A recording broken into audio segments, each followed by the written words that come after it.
ዜና ሰምቷል። ኢቫን ሪስና ጃኒን ጨምሮ 5 ግለሰቦችን በቁጥጥር ስር መዋሉና ምርመራ እያካሄደ እንደሆነ ፖሊስ አስታውቋል። በ20ኛው ጂ-ፓወር ክሬቲቭ አዋርድ ላይ ከህዝብ ስነ ስርዓት ባህል እንዲሁም ደግሞ ሞራል ያፈነገጡ አለባበሶችን የለበሱ በተለይም ደግሞ ሰውነትን በዝርዝር የሚያሳዩ አለባበሶችን የለበሱና ይበልጥ ደግሞ በሚሊዮኖች በሚከታተሉት የቴሌቪዥን ጣቢያ ላይ መተላለፉ ይበልጥ ስጋት ፈጥሯል ሲል ፖሊስ አስታውቋል። በቁጥጥር ስር ከዋሉ ግለሰቦች መካከልም አለባበሱን የለበሱ እንዲሁም ደግሞ ፕሮግራሙን ያዘጋጁና ፕሮግራሙን በስፖንሰርነት የደገፉ ግለሰቦችን ነው በቁጥጥር ስር ያዋለው። እንደሚታወቀው 20ኛው ቲክቶክ ክሬቲቭ አዋርድ ከተዘጋጀ በኋላ በርካታ አለባበሶች እንግዲህ ሲያነጋግሩ እንዲሁም ደግሞ ህዝብን ስጋት ላይ ጥለው እንደነበር የሚታወስ ነገር ነው። በተለይ ኢቫን ሪስና ጃኒ እንዲሁም ደግሞ የመሳሰሉ አለባበሶችን ለብሰው የነበሩ ግለሰቦች በይበልጥ መነጋገሪያ ሆነው እንደነበረና ህዝቡን አስቆጥተው እንደነበረ የሚታወቅ ነው። ፖሊስም እነዚህን ግለሰቦች በቁጥጥር ስር አውሎ ምርመራ እንደጀመረ አሳውቋል። አዳዲስ መረጃዎች ካሉ በድጋሚ ይዤላችሁ እመጣለሁ። የፕላስ ምልክቷን ተጭናችሁ ቤተሰብ ሁኑ። መልካም ቀን። አዶናይ ስለታሰረበት ጉዳይ ፌደራል ፖሊስ ይፋ አድርጓል። አዶናይ ብርሃነ ኃይለ ሚካኤል በቁጥጥር ስር ሊውል የቻለው ከኢትዮጵያ ህዝብ ባህልና መልካም ስነ ምግባር በተቃራኒ በህዝብ ዘንድ ተቀባይነት የሌለው አስነዋሪ አለባበስ ለብሰው በአደባባይና በቴሌቪዥን በቀጥታ ስርጭት የታዩ 5 ተጠርጣሪዎች በቁጥጥር ስር በዋሉበት የወንጀል ጉዳይ ጋር በተያያዘ እንደሆነ ፖሊስ አስታውቋል። እውቅናና ገንዘብ ለማግኘት ብቻ በማሰብ ሚዲያዎችን ኃላፊነት በጎደለው አኳኋን እየተጠቀሙ በተለይ ወጣቱ ትውልድ በመልካም ስነ ምግባር ተቀርጾ ሀገርን የሚጠቅም ተግባራትን እንዳያከናውንና በተቃራኒው በትውልዱ ላይ ርካሽ ባህልን ለመጫን የሚደረገውን ተግባር ለመከላከል የተጀመረውን ምርመራ አጠናክሮ እንደሚቀጥል ፌደራል ፖሊስ አስታውቋል። ለፈጣንና ወቅታዊ መረጃዎች የፕላስ ምልክቷን በመንካት ቤተሰብ ይሁኑ።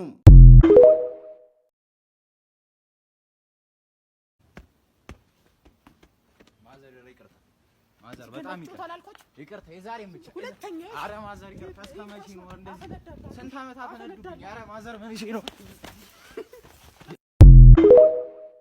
አንቺ ዲዮ ግን ታይ ነገርኩሽ። እንግዲህ አንዴ ነው ዱላ ያምሮ ሸርፍ እንዴ እንዳላቀራግኝ አው አንተ ቁጭ በይ እሺ ባለትዳሮች ምን ነበር ጉዳያችሁ? ይኸውልህ ክቡር ዳኛ እቺ ዲዮ ከኔ ምን እንደፈለጋለች ቦታ በገባኩት ትጨቀጭቅኛለች። እቺ ምናምን ማንን ነው አንቺ ነው?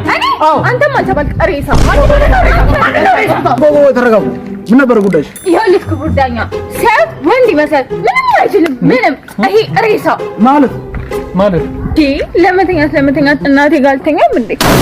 አፈሩኝ ከልጅነትህን በገነት ያኑርል።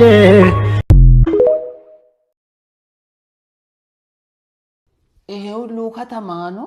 አዎ ከተማ። ውጭ ሀገር እኮ ነው። ውጭ ሀገር ሆኖ? አዎ ሄዳ አታውቅማ? በደንብ ነው ድሮ የሄድከው? ኧረ እባክህ እውነት? የት ነው የሄድከው? ድሮ እናቴ ሱቅ ስትልከኝ። አሁን በቃ በእግዚአብሔር ያለኝ እምነት ከራሴ በላይ ነው። ከራሴ አልፎ ሰዎችም ላይ እያየሁት ነው። እግዚአብሔር መንገዴ ላይ እያየሁት ነው። በየሰከንዱ የሚያስተካክልልኝ ነገር አለና ተአምሩን ኦሬዲ አይቻለሁ። ብዙ ሰዎች እንድፈራ ይመክሩኛል። ተጠንቀቅ፣ እንደዚህ ብትሆንስ፣ እንደዛ ብትሆንስ።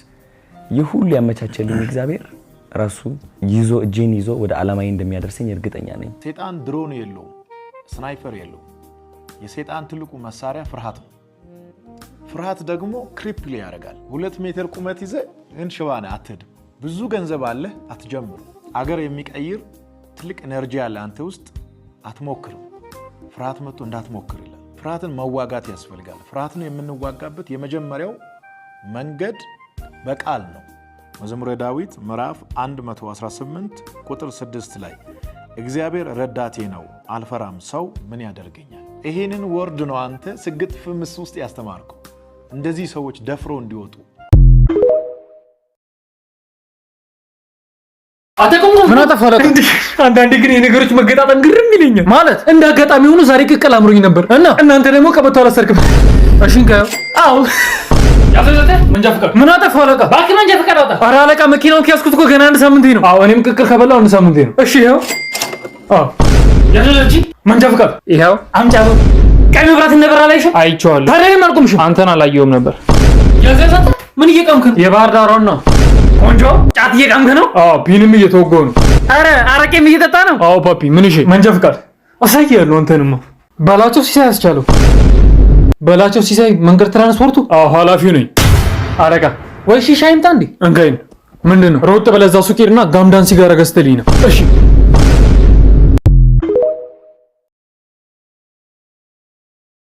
ምክር ጠይቃችሁ የተመከራችሁትን ምክር አለማድረግ ማለት ምን ማለት ነው?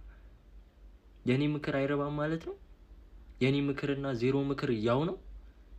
ከኔ ምክር ወፎች ሲንጫጩ መስማት ነው የሚሻለው? ነፃ ሆነ እንድታስብ ይረዳሃል ቢያንስ እሱ።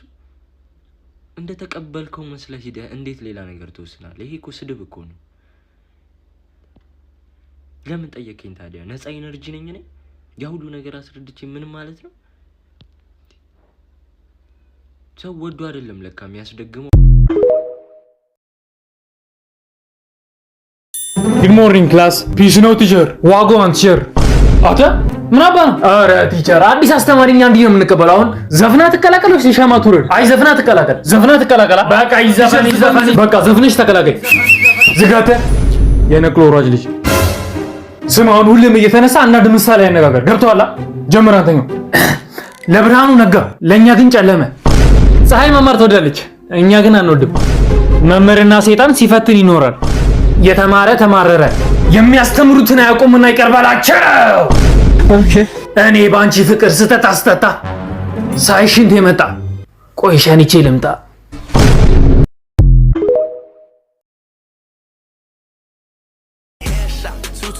Flawless victory.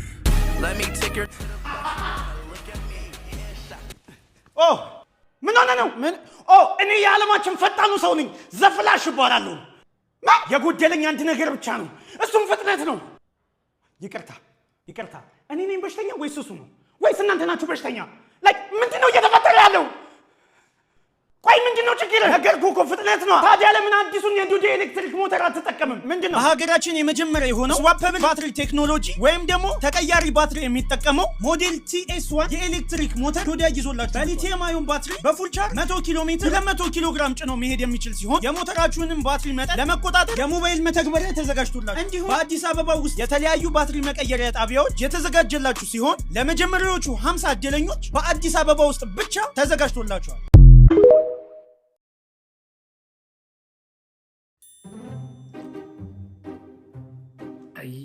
ምን ነው ቤቢ በእናትሽ በጣም እኮ ቀጥኗል ቡናው። ጂም ጀምሮ እንዳይሆን ይሄን ሆድ ቁርጣት የሚያስይዝ ቀልድሽን አልተዋልሽኝ አይደል? ቆይ ባይሆን ቀልድ ንገር። አይ ይቅርብኝ። ቆይ ስማኝ፣ አንድ ሴትዮ ነበረች። ይቅርብኝ። በጣም ወፍራም ነበረች እና በውፍረቷ በጣም ነበር ሰዎች የሚያሾፉባት ማለት ነው።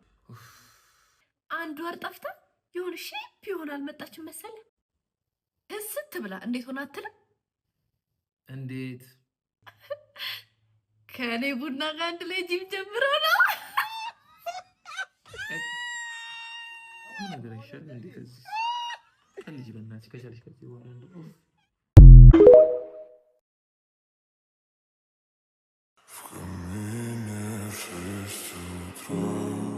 ወንድሜ ይህን ሰሞን እኔና ልጄ ምንም ምግብ የሚባል በአይናችን ዝር አላለም። እባክህን እርዳን። እኔም ልብሰውን ልብስ አጥቻለሁ። ይሄኛው ብቻ ነው ያለኝ። እባክህን እርዳን። በህይወት ውስጥ ገንዘብ ከሌለ ህይወት ምንም ተራ ነገር ናት። እድሜው ስንት ነው? አሁን 10 ዓመቱ ነው። የእኔም ልጅ 10 ዓመቱ ነው። በእርግጥም አሁን የገዛነው ልብስ ለሱም ይበቃዋል። የእኔ ልጅ ምን ታስባለህ? ዛሬ የገዛነው ልብስ ለአንድ አቅመ ደካማ ልጅ ብንሰጥ እኛ ነገ መተን መግዛት እንችላለን። ስጠው፣ ችግር የለው። በጣም ነው የማመሰግነው።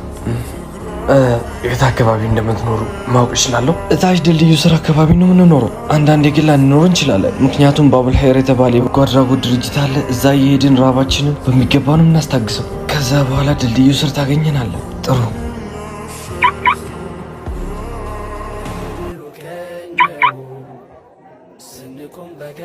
ስመጣ እዚህ አካባቢ እንደማገኛችሁ እርግጠኛ ነበርኩ። እንዴት ልትመጣ ቻልክ? ይህ ሁሉ ነገር ደግሞ ምንድን ነው? እነዚህ በሙሉ እቃዎች የልጄ ነበሩ። አሁን ግን ሙሉ በሙሉ ለአንተ ልጅ ሆናሉ። አልገባኝም። ልጅ የሆነው ነገር አለ? በካንሰር በሽታ ምክንያት ልጄን አጥቼዋለሁ። ምን? ልጄ 3 ዓመት ሙሉ በካንሰር በሽታ የተሰቃየ ነበር። ሞት አፋፍ ላይ ያለ ምን እንዳለኝ ታውቃለህ? አባዬ እኔ ስሞት ትላንት ላገኘነው ልጅ በሙሉ መጫወቻዎቼን ስጠው። እኔ በበሽታ ነው የምሞተው። በራብ የሚሞቱ ሰዎች በጣም ያሳዝኑኛል። በህይወት ስላላችሁ ፈጣሪ መስግኑ። ህይወት በገንዘብ የምትገዛ ቢሆን ኖሮ ለልጅ 1000 የሚያህል ህይወት ተገዛለት ነበር።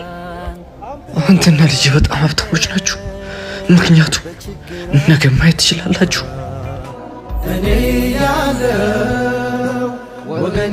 ታሪኩ ከገባችሁ የራምዚ ሪል ስቴትን አካውንት ከስር ሜንሽን አድርጌላችኋለሁ። ሁላችሁም እየገባችሁ ፎሎ በማድረግ ከባበል ኸይር ጋር ከጎናቸው ነው።